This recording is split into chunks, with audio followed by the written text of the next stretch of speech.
आणि आता क्रिकेट नंतर पाहणार आहोत पावसासंदर्भातल्या बातम्या वेगवान पद्धतीने। मुसळधार पावसामुळे मुंबईची तुंबई झालेली आहे। गेल्या 4 दिवसांमध्ये रस्त्यांवरून तब्बल 1.5 कोटी लिटर पावसाच्या पाण्याचा उपसा करण्यात आलेला आहे। मुंबई महापालिकेने या संदर्भातला दावा केलाय। मुंबईतील 6 ठिकाणच्या पंपिंग स्टेशनमधून हा उपसा करण्यात आलाय। राज्यात सुरू असलेल्या अतिवृष्टीमध्ये आतापर्यंत 21 जणांचा मृत्यू झालाय। 10 जण जखमी आहेत। पावसानं सुमारे 14 लाख एकर शेतीचं नुकसान केलंय। शेतीचेही तातडीनं पंचनामे करण्यात आलेले आहेत आणि भरपाई देण्यात आलेली आहे। त्या संदर्भातल्या सूचना देण्यात आल्या आहेत। पुणे जिल्ह्यातील घाट माथ्यावर मुसळधार पाऊस झालाय।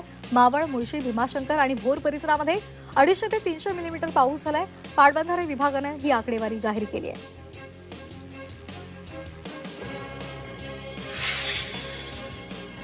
पुणे परिसरामध्ये होत असलेल्या अतिवृष्टीमुळे घाट माथ्यावरील शाळा बंद ठेवण्याचा निर्णय घेण्यात आलाय।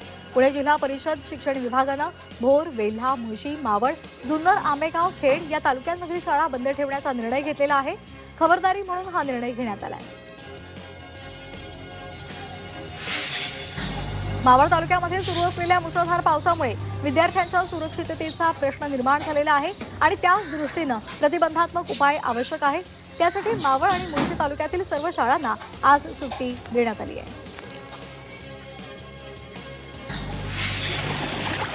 कोल्हापूर जिल्ह्यातील शाहूवाडी तालुक्यातील प्रचंड अतिवृष्टी तिथे झालेली आहे आणि त्यामुळे वारणा नदीचं पाणी रस्त्यावर आलेलं आहे। 4 ते 5 फूट उंचीचं पाणी आल्यामुळे 16 गावांचा संपर्क तुटलेला आहे। नदीकाठच्या गावांना प्रशासनानं सतर्कतेचा इशारा दिलाय।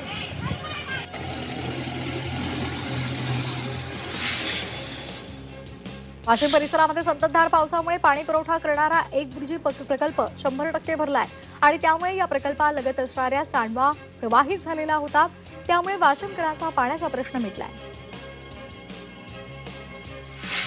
वाशिम जिल्ह्यामध्ये गेल्या 4 दिवसांपासून सुरू असलेल्या मुसळधार पावसामुळे पिकांचं मोठं नुकसान झालंय।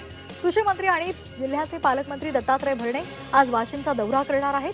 ते रिसोड, मालेगाव, मंगळूरपीर आणि वाशिम तालुक्यातल्या बाधित भागांना भेट देतील।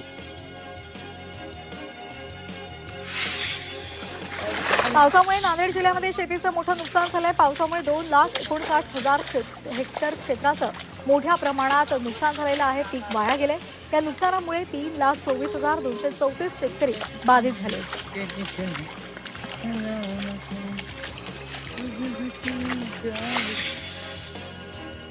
अकोल्याच्या मूर्तिजापूर इथल्या लाखपुरीसह परिसरामध्ये मोठ्या प्रमाणात नुकसान झालेलं आहे। तूर, सोयाबीन, कापूस ही पिकं जलमय झालेली आहेत। अनेक घरांची पडझड झालेली आहे। जिल्हाधिकारी अजित कुंभार यांनी नुकसानाची पाहणी करून पंचनामे करावेत असे आदेश दिलेले आहेत। पालघर जिल्ह्यामध्ये मुसळधार पावसामुळे गंजाड परिसरामध्ये मोठ्या प्रमाणावर पाणी साचलंय। त्यामुळे कासा चारोटी महामार्ग बंद पडलेला आहे। अनेक तास वाहतूक ठप्प आहे। पालघर जिल्ह्यामध्ये पावसाचा जोर वाढलाय। सूर्या आणि वैतरणा प्रमुख नद्यांना पूर आलेला आहे। नदीकाठच्या गावांना सतर्कतेच्या सूचना देण्यात आल्या।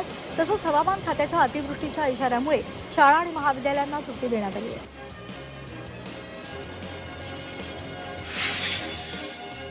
नांदेडमधील मुखेड तालुक्यातून एकूण 9 जण पुराच्या पाण्यामध्ये वाहून गेलेले आहेत। त्यापैकी 8 जणांचे मृतदेह सापडलेले आहेत। एकाचा शोध अद्यापही सुरूच आहे।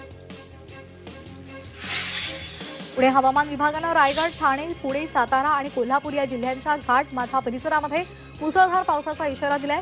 मावळ तालुक्यामध्ये गेल्या काही दिवसांपासून मुसळधार पाऊस सुरू आहे। त्यामुळे मावळ आणि मुळशी तालुक्यातील सर्व शाळांना आज सुट्टी देण्यात आली आहे। भंडारा जिल्ह्यामध्ये सोमवारपासून संततधार पाऊस सुरू आहे। आज सकाळपासूनच जिल्ह्यामध्ये ढगाळ वातावरण पाहायला मिळतंय। दमदार पाऊस सुद्धा बरसतोय। गोसेखुर्द धरणाच्या जलसाठ्यामध्ये वाढ झाल्यामुळे गोसेखुर्द धरणाचे 33 दरवाजे अर्ध्या मीटरनं उघडण्यात आले। 1,33,601 क्युसेक वेगानं पाण्याचा विसर्ग सुरू आहे।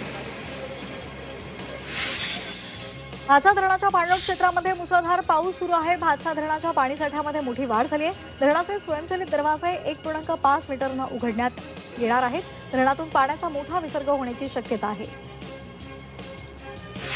चांदोली धरण क्षेत्रामध्ये सलग 5व्या दिवशी अतिवृष्टी कायम आहे। गेल्या 24 तासांमध्ये 100 मिलीमीटर इतक्या पावसाची नोंद झाली आहे. त्यामुळे धरणातून 39,000 क्युसेक वेगानं पाण्याचा विसर्ग केला जातोय. वारणा नदीच्या पाणी पातळीमध्ये वाढ होऊन वारणा नदी आता पात्राबाहेर आलेली आहे. भिवंडीमध्ये मुसळधार पाऊस सुरू आहे. महापालिकेकडून नागरिकांना सतर्कतेचं आवाहन करण्यात आलंय. समुद्राला भरती असल्यामुळे सतर्कतेचा इशारा सुद्धा देण्यात आलाय. भिवंडीमध्ये 273 मिलीमीटर पावसाची नोंद झाली आहे.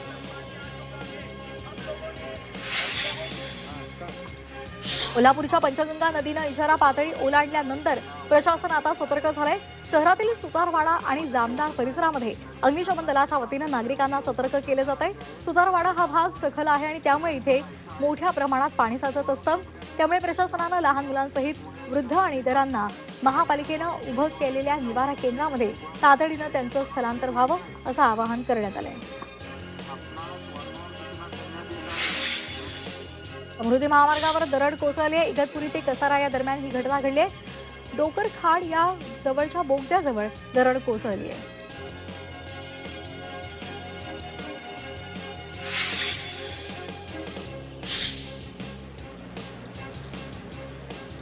सातारा जिल्ह्यामध्ये मुसळधार पाऊस सुरू असल्यामुळे जिल्ह्यातील नद्यांचा पाणी पातळीमध्ये झपाट्यानं वाढ होत आहे.